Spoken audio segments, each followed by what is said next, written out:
Moi, c'est Valérie Dussault, nutritionniste pour Hockey Projection à Laval. Donc aujourd'hui, je vais vous parler de comment augmenter davantage l'énergie. Donc pour avoir plus d'énergie et meilleure performance lors des entraînements ou des camps ou lors des matchs.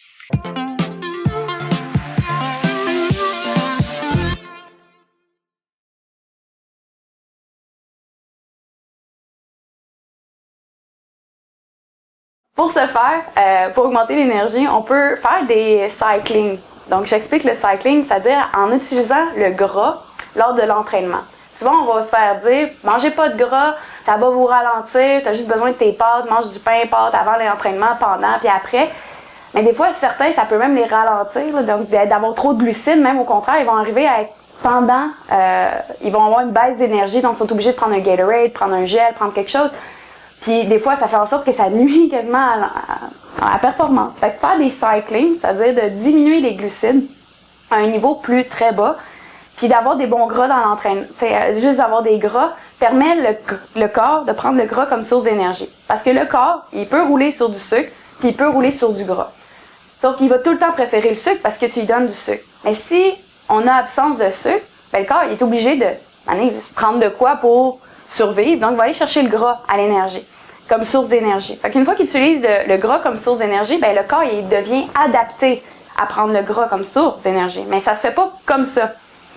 Fait que ça peut prendre un bon 3 semaines à l'athlète de prendre le gras comme source d'énergie. Fait qu'on fait pas ça le 3 semaines pendant les périodes de marche. Hein. On fait ça comme dans les périodes où c'est un peu plus mort, ou qu'on est plus à l'entraînement. Pour certains, des fois, c'est une période à l'été, l'automne. Donc, c'est peut-être là qu'est le meilleur moment.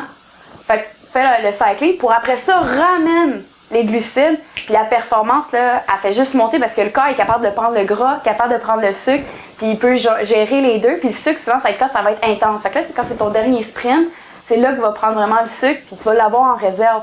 Tandis que tu ne seras pas tout le temps dépensé, tu vas être capable de prendre le gras en début de match, puis après ça tomber sur le sucre. Fait que ça peut donner vraiment des bons résultats.